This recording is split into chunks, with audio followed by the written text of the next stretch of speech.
Mahakumbh horror story. आज की ये कहानी थोड़ी अलग है क्योंकि इंडिया के सबसे बड़े मेले महाकुंभ के बारे में है। रौनक त्रिपाठी एक 19 साल का नौजवान अपने माँ बाप और बड़े भाई अमित के साथ 2012 में पहली बार इलाहाबाद के महाकुंभ मेले में गया था। महाकुंभ का मेला बहुत पवित्र माना जाता है और इसका अनुभव अस्तित्व को बदलने वाला माना जाता है, पर रौनक के लिए ये एक रिलीजियस ट्रिप से ज्यादा एक एडवेंचर था।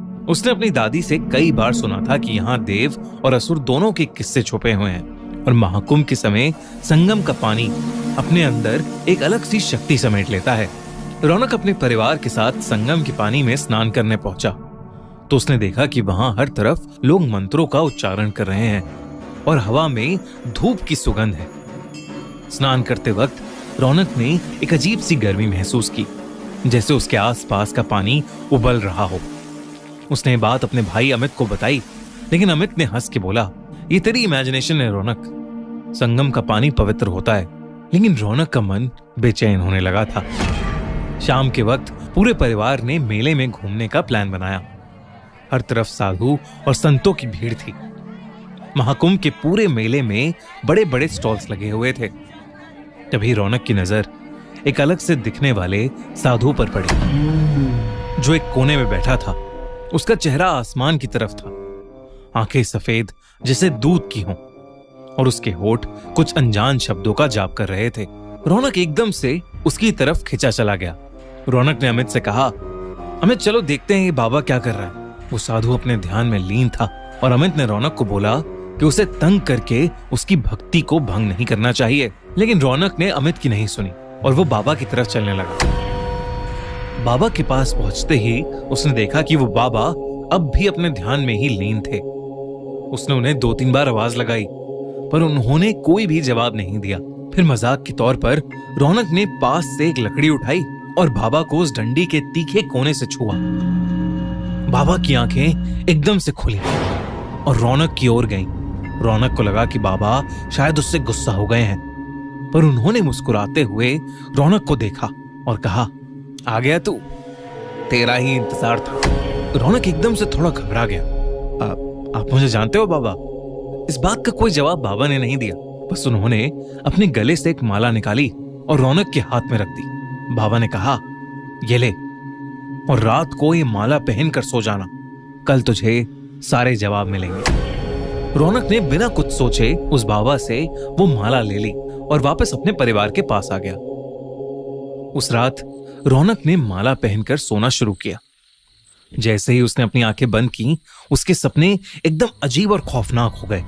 उसने देखा कि वो एक अंधेरे जंगल में खड़ा है। उसके आसपास बड़े बड़े पेड़ हैं जिनमें आग लगी हुई है और उस आग से पूरा आसमान लाल हो गया है। तभी उस जंगल में एक गहरी आवाज गूंजने लगी, जैसे कोई उसका नाम पुकार रहा हो। वो आवाज धीरे धीरे उसके करीब आई और एक काले साए के रूप में उसके सामने आकर खड़ी हो गई। उस साए की भी आंखें लाल थीं और उसने अपनी पतली उंगली से रौनक की तरफ इशारा किया। तो मुझे लेने आया था, अब तेरे साथ चलने का समय आ गया। उस साए ने रौनक से ये कहा और एकदम से वो साया जैसे उसके अंदर ही समा गया। रौनक चिल्लाते हुए नींद से उठा। उसकी शर्ट पसीने से भीग चुकी थी। उसने माला को देखा जो एकदम से बहुत ज्यादा खौलती हुई गर्म हो गई थी। रौनक ने तुरंत उस माला को निकालकर जमीन पर फेंक दिया और फिर से चादर तानकर सो गया।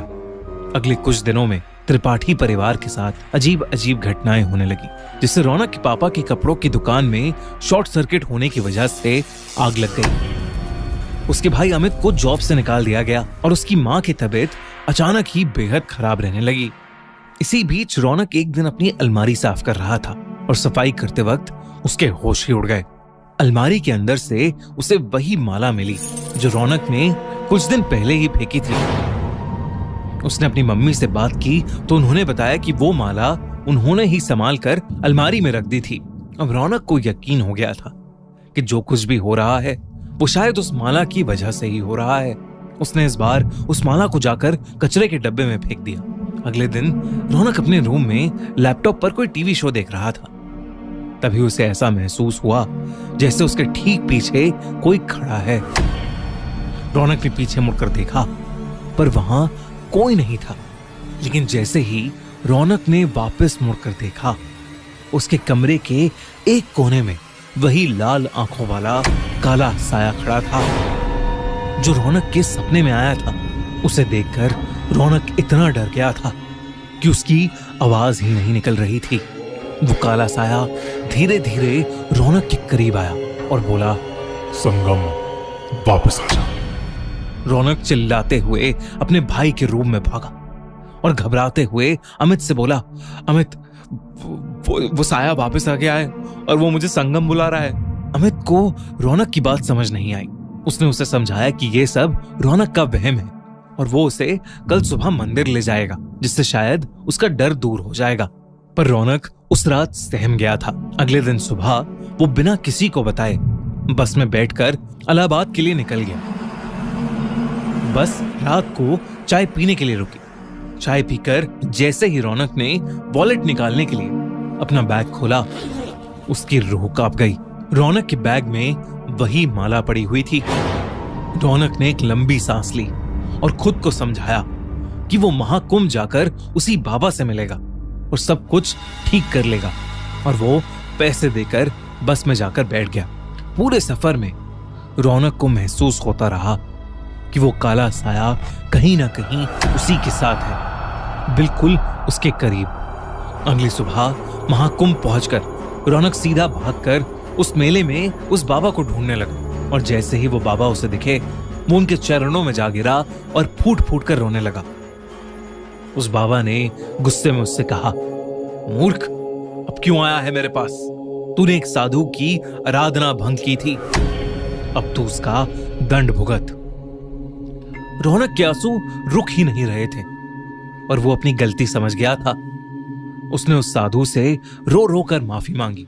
कुछ समय बाद उस साधु को रौनक पर दया आ गई और उसने रौनक से माला वापस लेकर अपने गले में डाल ली। अचानक ही रौनक को माला के जाने के बाद बहुत हल्का सा महसूस होने लगा। रौनक ने देखा कि वो काला साया बाबा के सर के ऊपर खड़ा है और कुछ ही देर में वो बाबा के अंदर ही समा गया।